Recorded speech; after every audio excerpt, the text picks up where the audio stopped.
masuk Mbak Diva. Permisi Bu. Iya. Silakan mau duduk di sebelah mana, sini atau sini? Di sini aja. Oh di sini ya, silakan. Permisi. Iya. Gimana Mbak Diva? Apakah udah nyaman duduknya? Nyamanin dulu. Udah. Udah nyaman? Udah. Oke. Udah nyaman duduknya? Udah. Iya, saya yang belum nyaman. Baik, sebelum sesi obrolan dimulai, gimana kabarnya Mbak Diva hari ini? Alhamdulillah baik Bu, sehat. Iya. Sebelum dari sini Mbak Diva ada perkuliahan atau langsung menemui Ibu? Sebelumnya ada perkuliahan Bu. Oh, ada perkuliahan. Iya. Perkuliahannya siapa Mbak Diva? Perkuliahannya Pak Muda. Oh, Pak Muda. Iya. Itu matkul apa Mbak Diva? Matkul statistika. Oh, statistika. Iya. Dimulai dari jam berapa tadi itu perkuliahannya Mbak Diva? Jam 8 kalau nggak salah 8 sih Bu. Jam 8? Pagi banget ya. Iya. Tadi itu apa? Berangkat jam berapa Mbak Diva? Kalau kelas jam segitu? Jam 7 sih Bu, tapi mepet-mepet lah soalnya deket sih. Oh, Mbak Diva ini ngekos? Iya. Oh, ngekos. Dari itu apa? Dari awal atau baru-baru ini? Kebetulan dari awal. Oh, dari semester awal udah ngekos berarti? Iya. Tapi itu rumahnya Mbak Diva di mana? Di Mojokerto sih Bu. Oh, di Mojokerto. Iya. Tapi kalau misal dari Mojokerto ke kampus itu perjalanannya berapa lama Mbak Diva? Jauh sih Bu, bisa dibilang 1 jaman ya. Tapi Mbak Diva biasanya naik motor atau pakai kereta, kan biasanya bisa pakai kereta? Iya bisa. Kalau apa kayak mau pulang gitu atau PP gitu naik kereta dari Mojokerto, stasiun Mojokerto ke Wonokromo. Terus nanti itu pesan Gojek atau ada yang jemput? Pesen Gojek sih. Oh, pesan Gojek. Iya. Tadi gimana perkuliahannya Pak Muda? Orangnya ngajarnya gimana? Enak sih, seru sih Bu. Apalagi tadi bahas kayak pengelompokan data kayak gitu, yang rendah, tinggi, sedang. Ini Mbak Diva tadi sebelum perkuliahan udah sarapan atau belum? Udah Bu. Jadi itu ya, masih punya energi buat berbincang-bincang dengan Ibu di sini ya? masih. Oke. Mbak Diva ini kesibukannya selain perkuliahan itu apa? Ikut organisasi atau apa? Ikut organisasi sih Bu, tapi cuma kayak jarang gitu loh ikut kumpulnya. Soalnya kan kadang ada kerjaan di Mojokerto, jadi harus pulang ke Mojokerto. Itu ikut organisasi apa Mbak Diva? Itu Genta. Oh, Genta musik. Iya. Tapi nggak aktif berarti ya? Cuma itu aja Iya. kalau ada kegiatan itu. Iya, terus kalau ada kumpul-kumpul cuma waktu saya bisa aja gitu loh Bu. Soalnya kan kadang bentrok sama kerjaan yang di Mojokerto. Itu ikut organisasi dari semester berapa Mbak Diva? Bisa dibilang dari awal sih Bu. Dari awal sampai Iya. sekarang? Iya, sampai sekarang. Oh, cuma nggak jarang aktif gitu aja ya? Iya. Karena pekerjaan. Betul. Berarti Mbak Diva ini kesibukannya kuliah, terus organisasi itu tadi sama pekerjaannya. Iya. Kalau beda Mbak Diva ini pekerjaannya apa? Bisa dibilang kayak ngisi acara gitu sih Bu, kayak misalnya di acara hajatan gitu loh Bu, kayak orang mau nikah kayak gitu. Oh, tapi itu Mbak Diva ini selain kegiatan aktivitas itu tadi, Mbak Diva sering melakukan hobinya Mbak Diva nggak? Hobi Mbak Diva ini apa kira-kira? Iya, jarang sih Bu, kan hobi saya juga kadang olahraga gitu ya, sama bisa dibilang pekerjaan saya juga itu tadi Hobi bisa dibilang juga. hobi Oh. Bu. Jadi bisa dibilang hobi yang terbayang. Iya, benar sih. Jadi gini, sebelum kita memasuki obrolan yang lebih serius lagi dari pembahasan kita sebelumnya, saya di sini mau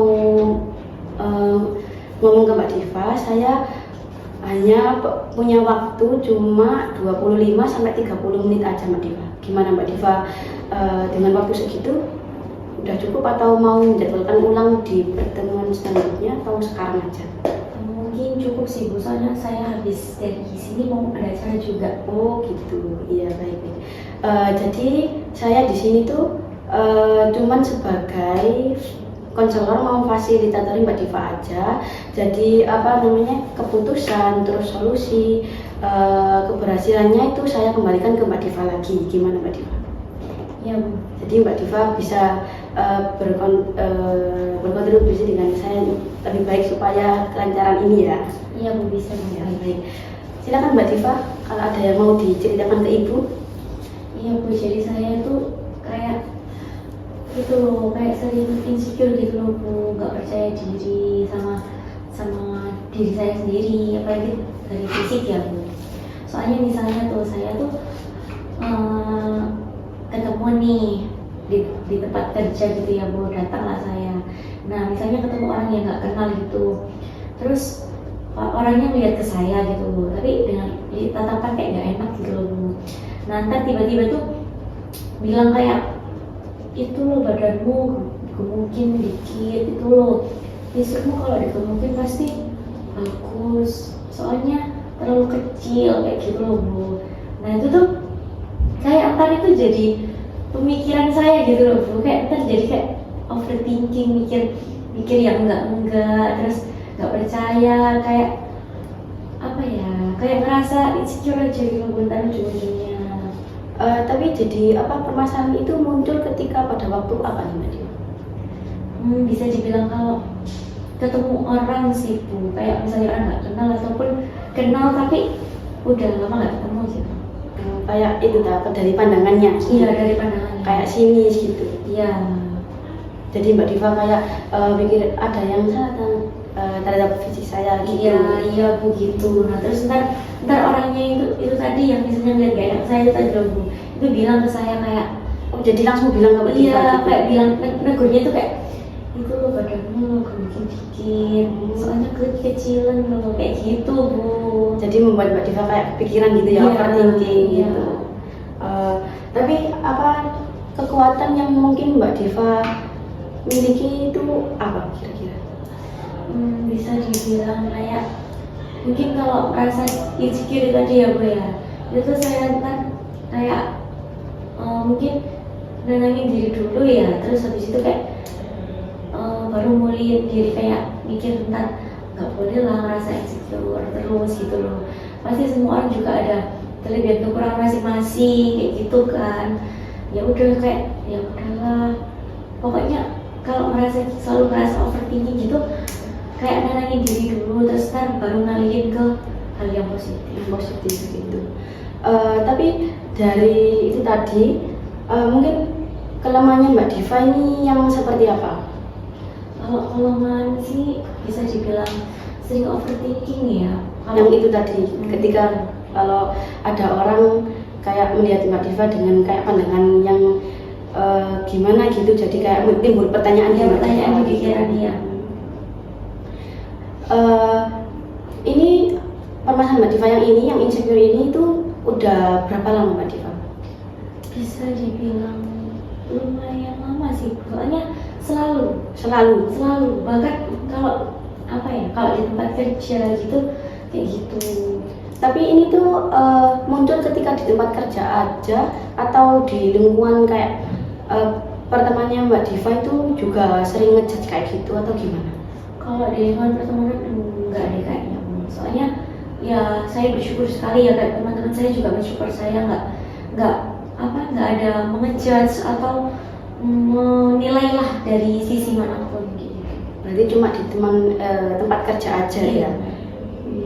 Tapi di keluarganya Mbak Diva mungkin? Kalau di keluarga sih, kalau dari keluarga saya ya, kalau dari keluarga saya sih kayak mendukung sih Bu, mensupport, kayak udahlah, udah nggak usah dipikirin. Dan kalau misalnya tahu saya dikatain kayak gitu atau saya cerita gitu Bu, bilangin kayak gitu, itu mensupport saya sih, mendukung saya, kayak udah nggak usah dipikirin, udah dibuat keluar aja gitu, atau kalau gitu ya udah makan aja, nyemil aja gitu, kayak ya dialihkan berarti ya. Tapi perasaan Mbak Diva ketika dibilangin kayak gitu Bu, itu gimana Mbak Diva? Bisa dibilang sakit sih. Sakit ya. Ya kan, maksudnya dia juga bilang fisik saya terang-terangan gitu loh Bu. Nah apalagi kayak dibalik dia bilang fisik saya kayak itu, saya juga udah berusaha Bu, kayak saya juga mau loh naikin berat badanku, kayak mau loh memperbagus fisikku, tapi masih stuck aja. Emang mungkin dari bawaannya gitu loh, ya apa ya, nggak bisa dipaksain gitu loh Bu. Nah tapi masih aja dijudge kalau misalnya ketemu orang gitu.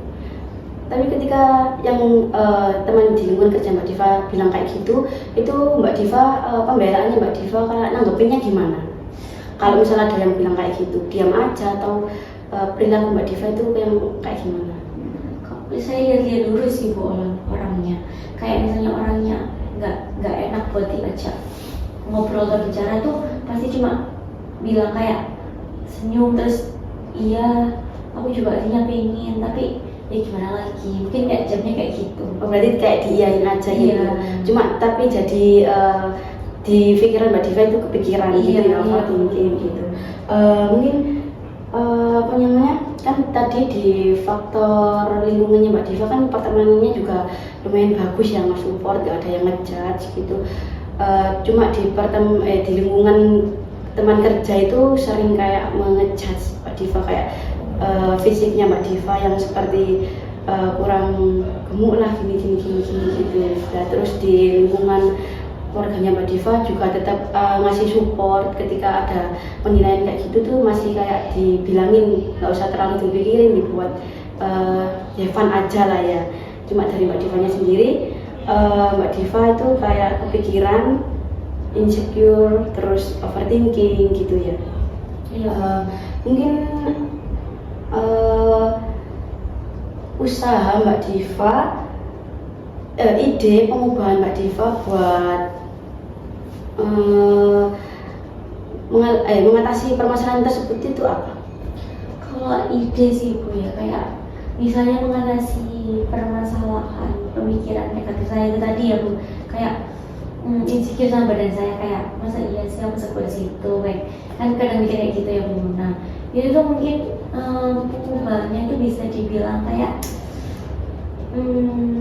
pengalian ke hal yang lebih positif sih Bu, kayak bisa dibilang memperbanyak aktivitas atau melakukan hal yang saya suka. Contohnya kayak saya tinggal keluar gitu Bu, kayak ya udah jalan-jalan aja biar nggak kepikiran, ya udah pergi ngopi aja biar nggak kepikiran kayak gitu. Oh gitu ya, berarti itu apa idenya Mbak Diva itu kan udah punya ide kayak gitu ya. Jadi kan Mbak Diva itu lebih ke apa namanya, keluar gitu ya. Kalau misal pikiran negatif itu tadi muncul, kayak dibuat senang-senang, ngopi, keluar, terus main-main gitu ya. Jadi bisa Ibu simpulkan dari obrolan kita tadi tentang permasalahan Mbak Diva ya. Jadi Mbak Diva ini kan sering insecure gitu ya, kayak terkait penampilan Mbak Diva, fisik Mbak Diva gitu. Ada orang yang kayak bilang Mbak Diva ini badannya itu digempin lagi, kurus, gini, terus sehingga Mbak Diva kayak kepikiran lah, jadi overthinking, kayak ngerasa emang badanku ini nggak sempurna atau gimana, padahal kan ya nggak ada yang sempurna di dunia ini gitu Mbak Diva. Terus Mbak Diva juga punya ide buat perilaku negatif itu tadi supaya nggak terlalu dibuat kepikiran. Mbak Diva kayak senang-senang gitu di luar, main, nongkrong gitu kan. Terus dari lingkungan Mbak Diva, dari lingkungan pertemanan, yang di kampus, terus yang keluarga itu kan selalu support gitu ya. Jadi Ibu di sini punya itu Mbak Diva, apa namanya, teknik buat permasalahan Mbak Diva ini tadi. Jadi tekniknya itu teknik yang namanya touch stopping. Mbak Diva sebelumnya udah tahu teknik ini? Belum tahu. Jadi di sini saya izin menjelaskan ke Mbak Diva terkait teknik yang akan Ibu berikan kepada Mbak Diva ya. Jadi teknik touch stopping ini tuh kayak memberhentikan perilaku negatif Mbak Diva itu tadi, mengubahnya ke pikiran yang lebih positif gitu. Jadi kayak contohnya itu dengan Mbak Diva tadi kan ya. Mbak Diva kan kayak insecure terhadap fisik Mbak Diva itu tadi. Lah itu nanti bisa dirubah ke pikiran yang lebih positif lagi, kayak nggak usah terlalu dipikirin gitu, tapi dengan cara misal kayak bilang stop gitu. Jadi ketika pikiran negatif itu tadi muncul, nanti Mbak Diva itu dirubah menjadi pikiran yang positif. Caranya itu kayak bisa dengan 3 cara Mbak Diva. Bisa tepuk, terus habis itu memukul paha, atau enggak gitu kayak mengetuk meja gitu. Gimana Mbak Diva? Udah jelas belum terkait penyampaian penjelasan teknik itu tadi? Sudah jelas. Jelas. Apa mau diulang lagi? Cukup jelas. Ya, Silakan Mbak Diva mencoba teknik yang udah Ibu berikan tadi, yang udah Ibu jelaskan. Dengan Mbak Diva mau yang apa nih? Yang tepuk atau pukul paha atau ketuk bangku ini meja? Mau yang tepuk aja. Yang tepuk aja. Tapi nanti itu ya Mbak Diva, apa diucapkan, bukan yang kayak di batin, di dalam hati gitu. Ucapan dalam hati itu enggak. Jadi diucapkan ya Mbak Diva. Baik. Silakan Mbak Diva dicobanya. Yang pikiran negatif tadi muncul dirubah ke pikiran yang lebih positif lagi. Masa iya sih aku sekurus itu? Masa iya sih aku nggak bisa peluk? Masa iya sih aku diomong kayak gitu sampai kapan? Stop. Nggak boleh pikir kayak gitu. Pasti ntar ada masanya kayak badanku bagus. Pasti semua orang punya kelebihan dan kekurangan masing-masing. Udah. Gimana nih perasaannya Mbak Diva? Sedikit plong sih. Udah kayak sedikit plong berarti ya ketika mencoba itu tadi. Jadi teknik ini tuh bisa digunakan ketika perilaku Mbak Diva itu tadi yang negatif itu muncul gitu. Oh gitu. Berarti kalau semisal pikiran saya itu muncul, semisal kayak muncul nih insecure lagi, kayak kepikiran lagi, kayak selalu mikir kayak kurangnya saya gitu, itu berarti saya memakai teknik ini? Iya, kayak dirubah yang negatif tadi yang dipikirkan Mbak Diva, dirubah ke hal yang lebih positif lagi gitu Mbak Diva. Jadi ya itu tadi pengimplementasiannya tuh ketika perilaku itu tadi muncul aja gitu.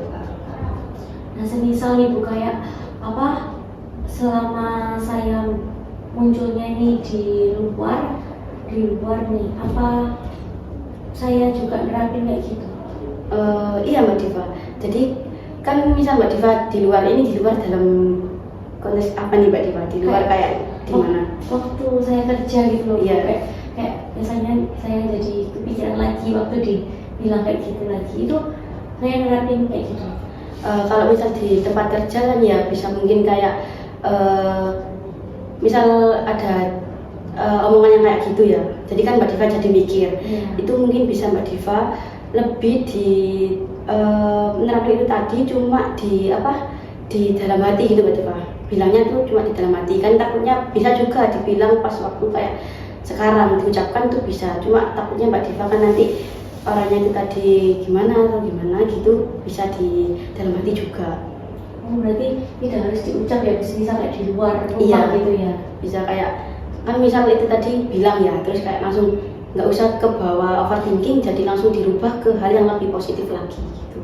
Kecuali kalau misal Mbak Diva kayak di rumah overthinking karena hal lain mungkin, itu bisa kayak ya pakai yang udah dicontohin tadi, bisa kayak langsung diomongin gitu Mbak Diva. Ketika Mbak Diva udah masa kayak di rumah kan sendirian ya, perilaku overthinking itu tadi muncul, bisa diterapkan kayak yang dicontohkan Mbak Diva tadi gitu. Gitu ya, paham. Gimana Mbak Diva? Udah paham atau mau kita coba lagi? Sudah paham. Sudah paham. Ya. Jadi itu tadi ya, ketika perilaku Mbak Diva yang overthinking yang negatif nanti bisa dirubah dengan teknik stopping ini, dirubah yang lebih positif lagi pikirannya gitu. Ya Mbak Diva, udah paham? Paham. Iya, jadi sebelum Mbak Diva meninggalkan sesi konseling ini, Ibu itu ada PR buat Mbak Diva ketika di rumah, supaya bisa kita lihat nih apa pencapaian Mbak Diva setelah melakukan sesi konseling ini seperti apa, supaya di pertemuan selanjutnya kita bisa mengevaluasi lagi gitu Mbak Diva. Baik. Jadi PR-nya tuh kayak Mbak Diva bisa mencatat perilaku yang negatif itu tadi ketika muncul, Mbak Diva bisa mengubahnya nih. Itu nanti Mbak Diva bisa mencatat di kayak buku not kecil, buku catatan itu, tahu nggak Mbak Diva? Tahu. Kayak notebook yang iya, notebook yang kecil itu, Mbak Diva bisa mencatatnya di situ. Jadi perilaku Mbak Diva yang udah berhasil dilalui dengan teknik itu tadi bisa ditulis di situ. Terus kalau misalnya nggak berhasil itu juga ditulis Mbak Diva. Jadi yang berhasil, yang nggak berhasilnya ditulis. Jadi bisa buat kita jadi bahan evaluasi di pertemuan selanjutnya. Mbak Diva itu nanti dikasih tahukan ke Ibu, kita akan obrolin lagi nih, apa sih yang mungkin yang gagal ya, yang gagal itu apa sih yang membuat Mbak Diva gagal, nanti kita bisa obrolin lagi di pertemuan selanjutnya gitu Mbak Diva. Oke Bu, baik. Nah, ya itu kita, maksudnya saya nulisnya sampai kapan Bu? Tahu sampai ketemu pertemuan selanjutnya lagi? Kalau nulisnya itu catatan tadi ya, Iya. PR yang sudah Ibu berikan itu bisa dilakuin selama 2 minggu ke depan ini ya. Kan 2 minggu ke depan, karena kan kita bakal ngadain pertemuan selanjutnya, nggak mungkin cuma stop di sini aja kan. Ibu kan juga ingin tahu perubahan Mbak Diva setelah melakukan konseling di pertemuan pertama ini gitu. Ya Bu, baik. Ya, jadi 2 minggu itu ditulis ya Mbak Diva. Terus 2 minggu setelah itu tadi Mbak Diva bisa bertemu dengan saya gitu. Iya Bu. Gimana Mbak Diva itu, apa mau di jadwal yang sama kayak ini tadi atau kita rubah Kayaknya untuk pertemuan kedua kita? Kayaknya beda hari aja Bu, cuma jamnya sama. Jamnya sama cuma beda hari. Iya. Oh iya, nanti Mbak Diva bisa komunikasi lewat WhatsApp di Ibu ya. Boleh Bu. Oke. Gimana perasaannya Mbak Diva setelah melakukan sesi konseling, setelah berbicara dengan Ibu tadi? Saya jadi lebih plong sih Bu, kayak udah lega aja, kayak udah nemu kayak oh ada nih solusinya. Nah terus kayak bisa lah tak terapin gitu loh Bu, saat saya ngerasa insecure lagi, nggak percaya kayak sama diri saya lagi. Dan saya juga mau mengucapkan terima kasih kepada Ibu sudah membantu saya untuk melakukan proses konseling pada hari ini, sehingga saya juga menemukan solusi dan teknik yang mungkin cocok sama diri saya.